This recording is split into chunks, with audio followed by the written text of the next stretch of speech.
Laís Ernesto Silva e agora eu gostaria de te convidar a me acompanhar numa jornada para falar sobre depressão e suicídio. Talvez você já conheça, já tenha ouvido falar dos índices alarmantes que hoje nós temos na contemporaneidade de pessoas adoecidas sofrendo de depressão. Segundo dados da OMS, cerca de 300 milhões de pessoas no mundo já foram, estão ou serão acometidas por depressão. E perceba que quando eu falo em depressão, a gente tem níveis, a gente tem tipos. O segundo DSM, temos a depressão leve, moderada e grave. Então, provavelmente você verá pessoas deprimidas ativas, que saem, que interagem, que são socialmente ativas, que conversam, que dialogam. Pode ser que esteja aí, ao seu lado, nesse momento. Você não sabe das condições psíquicas e emocionais dessa pessoa. Mas também temos casos de pessoas depressivas no nível de estado grave, onde elas preferem isolamento social, preferem isolamento, até mesmo cores, ficar como se fosse uma caverna escura. São tipos e tipos. O que é importante a gente destacar?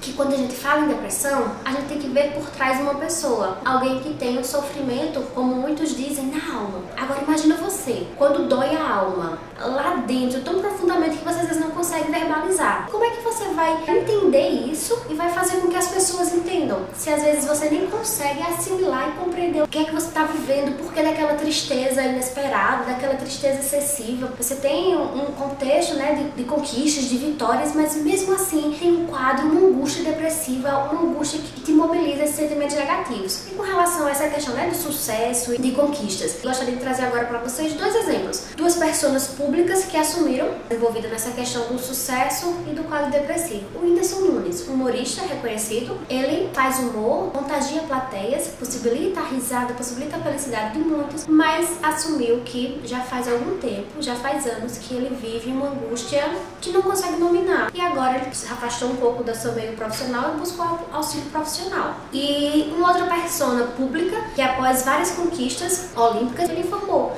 que sofre de depressão. Mike Phelps, exímio nadador que já amealhou mais de 20 medalhas olímpicas, após conquistar 6 medalhas em 2012, ele assumiu sofrer de uma angústia que ele não conseguia nomear, que ele não conseguia compreender. Com relação a essas duas pessoas, como é que a gente pode perceber pessoas tão bem-sucedidas no auge da sua trajetória profissional, mas com esse adoecimento psíquico, com esse adoecimento emocional? A psicologia pode trazer algumas possibilidades de interpretação, causas emocionais, distúrbios hormonais. Quem sofre de depressão, ele tem uma alteração química, cerebral e hormonal. Mas você diga, vai fulano, se levanta, vai pra vida, vai agir, tá, bota um sorriso no rosto, vai-se embora. Ele tem um déficit que impossibilita ele de se contagiar-se. Então, o tratamento, ele deve ser feito associando o tratamento psicoterápico, o tratamento através da fala, da psicoterapia, e a psicologia tem várias vertentes teóricas que podem auxiliar na compreensão da depressão, e atrelado a isso, o tratamento psiquiátrico,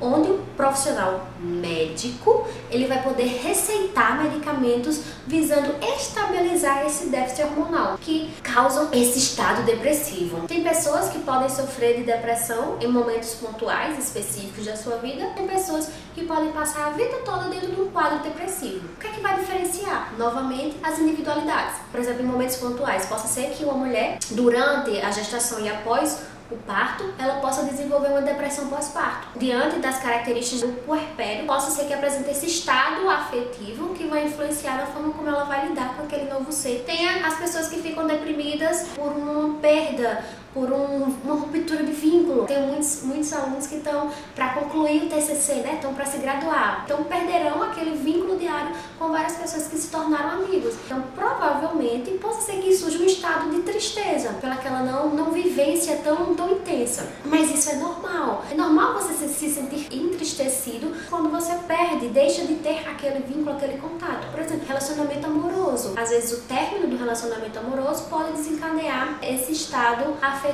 depressivo. Aí eu já trago a vinculação com a depressão associada ao suicídio. Muitas pessoas, principalmente jovens, cerca de 15 a 29 anos, não têm conseguido lidar com frustrações, não têm conseguido lidar com rupturas e acabam entendendo, enquanto única saída, entendem que não conseguem mais viver sem aquele objeto de amor. Enquanto não mais conseguindo viver, não tem sentido viver, então ele tira a vida. E o que é que leva uma pessoa a pensar que não existe mais o porquê viver por conta de uma ruptura? Aí eu trago agora a reflexão para nós. Vivemos numa sociedade imediatista, estimula a competição desde a mais tenra idade, onde as crianças desde pequenininhos são treinados a competir com o outro pela melhor medalha, pelo aluno classe A, aluno que se destaca, ou destaque, né? Tem algumas escolas que trabalham com essa lógica de aluno destaque. E o que é que leva esse indivíduo que cresce achando que ele é o que melhor faz tudo que ele faz? Ele vai ser jogado na adolescência, no mundo adulto. Um mundo adulto onde existem tantas pessoas tão boas quanto ele, ou até mesmo melhores. E agora? Se eu era o máximo dentro daquele meu contexto anterior, como é que eu vou me sentir agora sendo mais um dentro de uma multidão? Pode ser que esse indivíduo ele precise de auxílio, um suporte emocional para lidar com essas questões. E infelizmente, hoje a gente ainda não tem. Então a gente percebe jovens cada vez em maior número e cada vez mais jovens entendendo o suicídio enquanto única estratégia para lidar com a depressão. Provavelmente você conhece alguém que sofre com depressão, pode conhecer alguém ou uma história de alguém que cometeu suicídio em razão e decorrência da depressão. O que a gente pode fazer? É uma situação alarmante? É um índice exorbitante? Mas o que é que eu e o que é que você podemos fazer? Sabe o que de fato a gente pode fazer para auxiliar aquele que sofre, muitas vezes não consegue nomear, o não dito fica reverberando internamente nele? Sabe o que a gente pode fazer? Ouvir. Estar disponível para aquele indivíduo se e quando porventura ele procurar. Muitas vezes você quer ajudar alguém com depressão, não sabe como. Você acaba falando coisas que ao invés de ajudar vão machucar. Ah, depressão é frescura, é quem não tem Deus no coração, é preguiça de pensar na vida. Não, depressão não é essas coisas. Depressão é um sofrimento. A depressão é um adoecimento psíquico já categorizado, já inserido no rol de doenças psíquicas.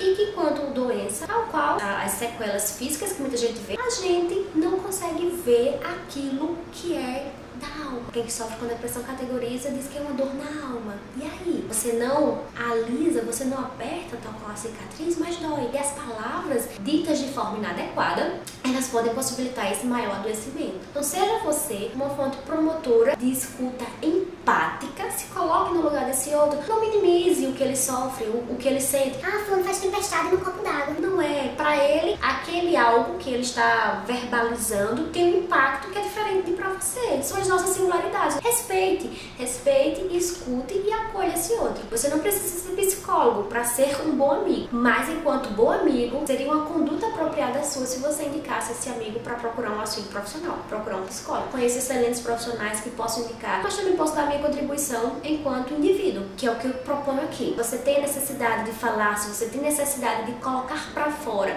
algumas angústias, algumas demandas, me procura aqui nos comentários ou também de forma individual. Minha rede social está aberta para as pessoas que busquem auxílio, para que busquem um ombro amigo, mas um ombro amigo profissional. Se você gostou do que você viu agora, eu te convido a compartilhar, a exponenciar essas informações, a trazer mais pessoas a refletir sobre a importância do que hoje a gente considera a doença do século XXI, que impacta, que mobiliza.